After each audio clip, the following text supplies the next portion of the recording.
Hey guys, welcome back to the shop. I'm getting a little excited today because I am finally down to just a few custom orders on my list, my old list.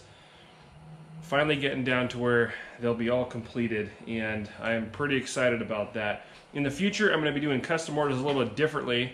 So for those of you who have asked about it, and there's been quite a number of you, stay tuned because I will explain that process when the time comes. But in the meantime, super excited about finally getting all of those old orders out and done with, so people can get their product and we can keep things rolling forward. One of the things I'm trying to do is keep the time between the time gap between product drops a little shorter as well. And so, sorry, it's a little cold out here again. It's funny how that works. I'm also working on a batch of 10 trail hatchets, working on hanging those today, so I'll show you a little bit about that.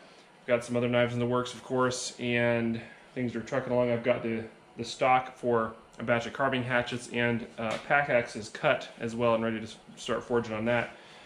And then I want to start on a cool project that I'm pretty excited about, and I want to bring you guys along on the whole process. Something I haven't really done before, and I want to talk a little bit about that and get that started today. All right, so this is my hatchet hanging station for the day here. And these trail hatchets, a nice little size for around the camp, packing, small enough that you can reasonably pack it in a lot of cases, but still enough weight to get some stuff done. So about 1.3 pounds is the approximate weight on these guys, and a 13-inch handle. So I'm just tracing the eye there, run over to the belt grinder and start taking some material off here.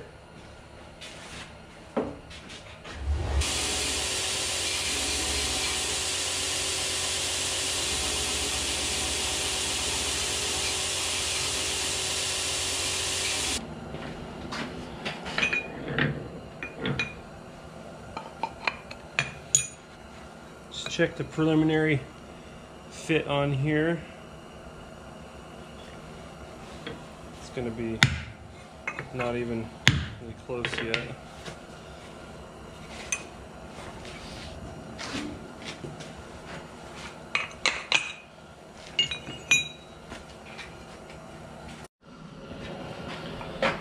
And we'll check it again.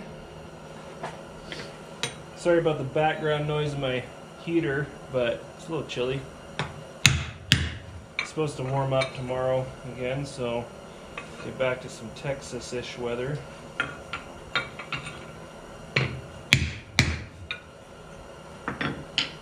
So I'm really looking for the bit lining up straight, you know, this way and this way. That's all dependent on how you shape the back or the handle as it goes on.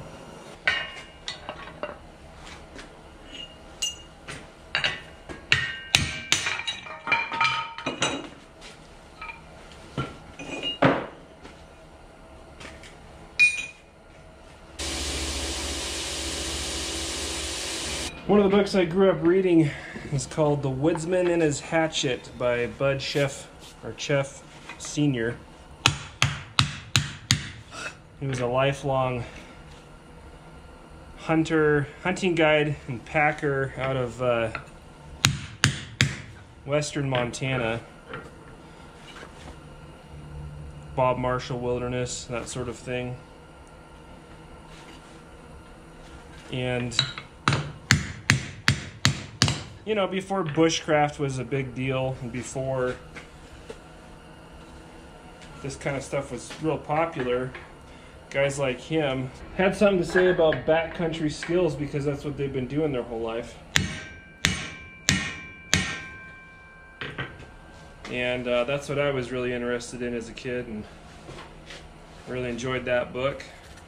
He talks about the utility and versatility of a hatchet, and how that should be, or you know, in his estimation, was the best backcountry tool that somebody could carry, even over and above a knife, simply because of the range of ability and tasks that you can handle with a hatchet like this.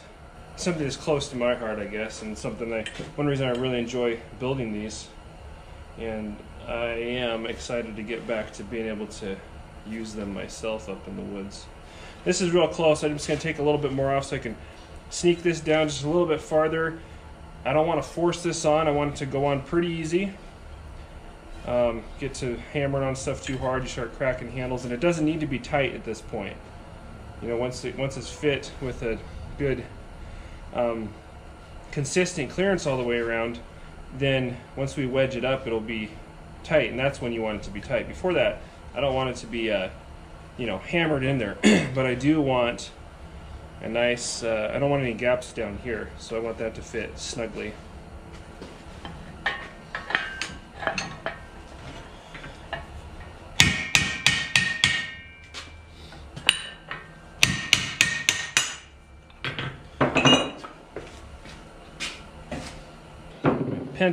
Dropped my pencil and broke the lead on it.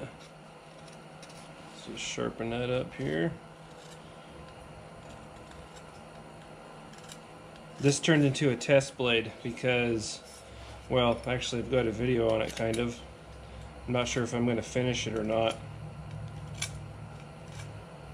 It did not go as planned. It was a good learning experience.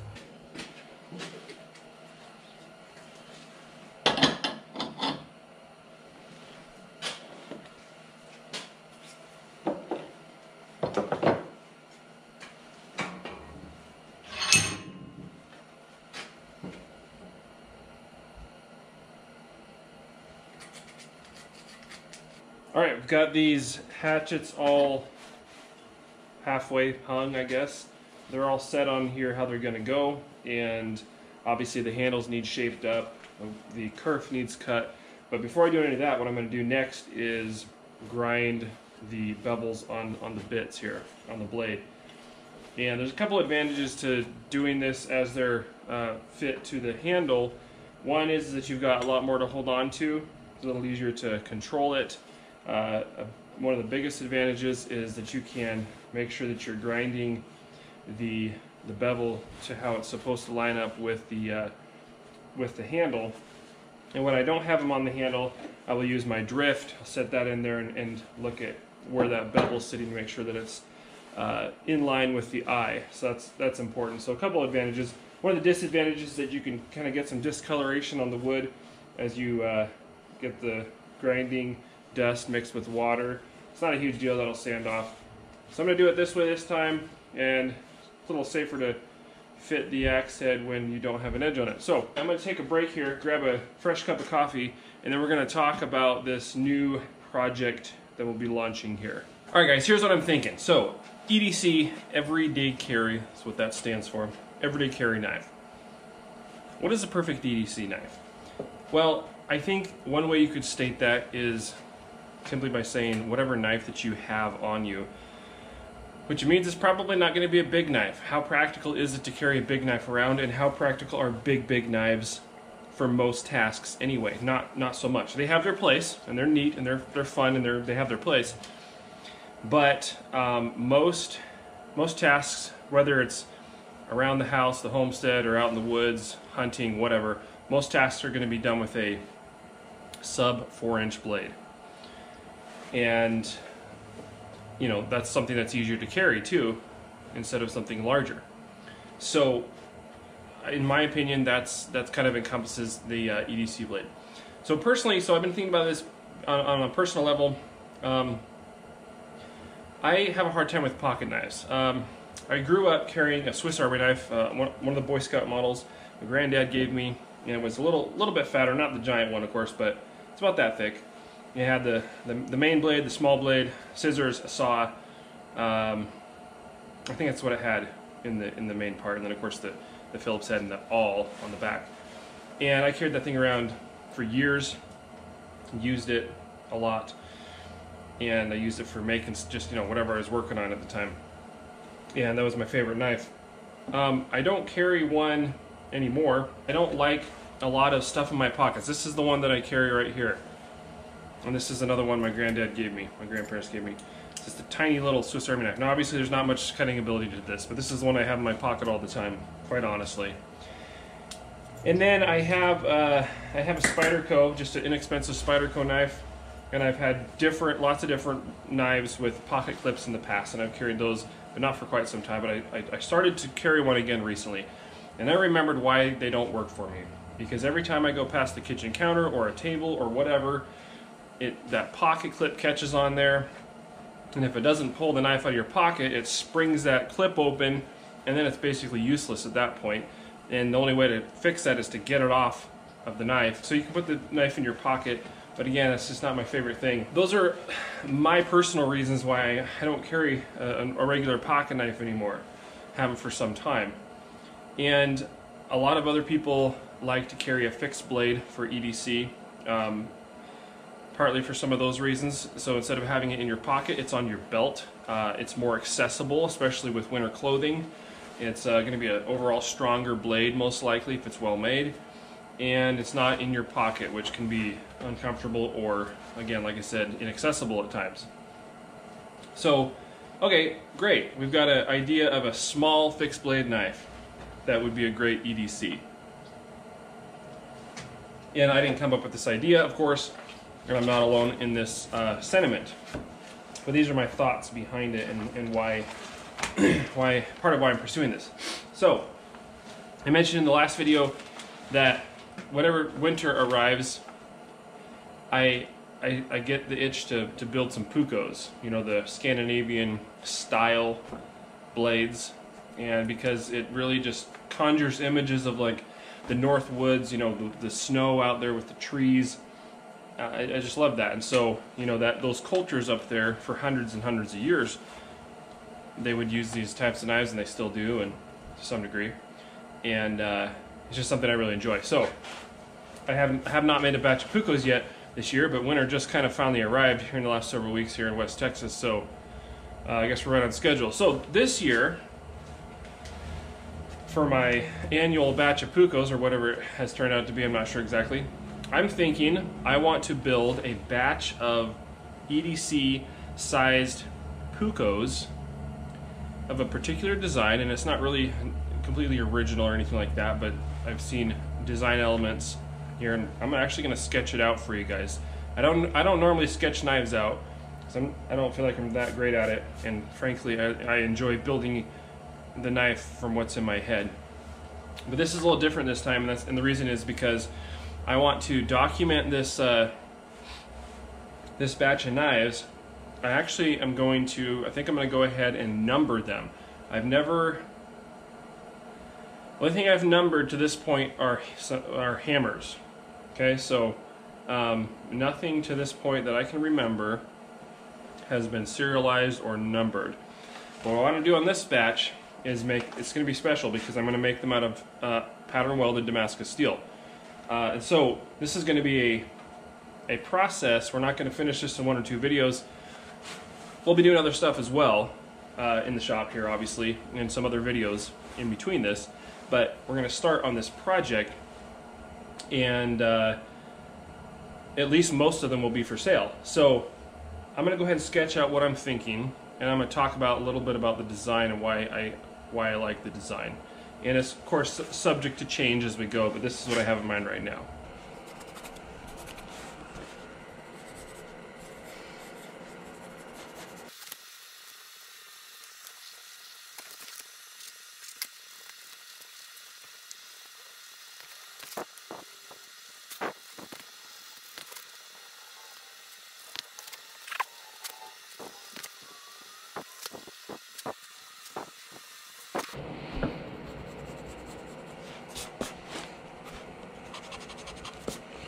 Okay, well, this is pretty bad, but you get the idea, and I'm going to explain some stuff. It's a little wider than I think it would be in real. I don't know, maybe not. Maybe not too much wider than it would be in real life. Okay, so kind of a unique shape. It's not, nothing here is too crazy from a, well, I don't know, it is kind of unique. Anyway, what we have here, so we've got a handle, and you'll notice that it's about a 3-finger length handle, at least for my hands, a little bit extra. But so the reason behind that, okay, is for size. first of all. Talking about a small knife, but something that doesn't have a handle sticking up too far. So this is not going to get in the way very much. So I want a small handle. And then to add, or even I guess you could say compensate for the smaller handle, we've got this really exaggerated hourglass shape here. And a couple reasons for that. First of all, that should allow your third finger to lock in this spot here, and then as you're holding it, have this rounded butt rest on your pinky finger. And so even though it's not a 4-finger grip, it should be, and we'll figure this out as we go, but it should be a nice, secure, and comfortable grip with that design. Okay, so, and then this is sufficiently built so where that you have a good grip instead of a tiny little, a tiny little thin handle to hang on to. I don't like that. And it's going to be an oval cross section, of course, and so it's going to look something like that maybe. So, not giant, but definitely a secure grip. That's what we're after here. A secure grip on a small knife. All right. Secondly, this bell right here is going to be very helpful in getting this knife out of the sheath, because you want the sheath to come up to right about here, because you don't want it falling out, right? So having this nice bell or lip or flange or whatever to grab that and pull it out is going to be super handy. Make things much easier instead of just a straight, type handle that you see on a lot of Pucos. And I want to say that I have seen a handle similar to this on some Pucos before, or some type of Scandinavian knife, something similar to this. So I'm not claiming that this is a brand new innovative design or anything like that. All right, so I want to make this like a nice desert ironwood or something like that, and some neat like copper or brass and like black micarta spacers, some cool stuff, and then a brass, not super thick, but maybe about that wide, 3/16 or whatever, even down to an 1/8 brass bolster or whatever you want to call it here, right up against the blade here. So let's talk about the blade. This blade is not what I was envisioning. I can't draw knives very well, so I usually don't do it. But a simple blade. It's a spear point type blade, and the reason or even almost kind of like a clip point. Again, this is not quite what I was trying to draw, but you get the picture. You get the idea, I hope. Point is, it's more of a spear point blade instead of a straight back design that you also see in a lot of Pucos. And there's a couple reasons for that. I want the point of the blade to be in the center axis of the knife, so that you can use this if you need to, almost like an awl, or if let's say you're building, I don't know, my example I always go to is like a bow and drill set. You're starting that hole in the fireboard. You're using your knife kind of as an awl, and it's helpful to have the point of the knife in the center of the blade if you're going to rotate it like that in any application, not just building a bow and drill set. So I feel like that's a more universal, what's the word I'm looking for? A better design for a variety of tasks. And then also the blade itself, I'm not going to do a Scandi grind. I'm not a huge fan of the Scandi grind in general. It has its place, but for a multi-purpose everyday carry blade, it would not be my first choice for a couple of reasons. First of all, for on a true Scandi grind, the actual edge itself is weaker than on a good, say, flat grind or convex grind, or even a hollow grind, simply because with a 0 angle bevel right there at that at that edge. It's got very minimal material. All right, well, as you can see, there's a reason I am a blacksmith and not an artist in the form of drawing and stuff like that. So I don't know, I don't like this picture because it doesn't really fit quite what I had in my mind, but it's close and I hope you get the idea. So I think it will be fun to start this run of this batch of blades, and you know, like I say, most of them will be for sale. I haven't really thought about, I'll probably just put them up for sale, but what'll be cool, you know, when they're finished, but what'll be cool is that if you guys are interested in one of these, you know, you'll be able to track the build of your particular knife in this batch from the beginning. So I think that's kind of a cool idea. I'll just say right up front, I am going to build these the way that I'm going to build them. These will not be a customization option or anything like that. If you like the knife, then that's great, and I think a lot of people will, and then it'll just be available for sale. If people really want like a specific number, and they're going to be, you know, whatever I do, whether it's 10 or 15, it'll be, you know, 0, 1, 0, 2 up through whatever the number is, and I might decide to keep like 1 and 2 or something like that. So if people really want the serial number, we can talk about like a deposit or something like that. I'm already accidentally getting into like a custom order type deposits. This is not what this is supposed to be. But I guess if somebody really wants a particular serial, I'm just, because I know that's going to happen. Somebody's going to want to have a particular serial number and stuff like that. So I'm not going to say like, no, you can't do that. I don't know. I'm not sure yet. Anyway, I think this is going to be exciting. It'll be fun to progress through this build here. We'll keep doing other things in the shop, of course, and I've got some other cool single video build projects coming up as well. Anyway, I better get to grinding these hatchets, and as always, appreciate you guys watching, and we'll see you on the next video.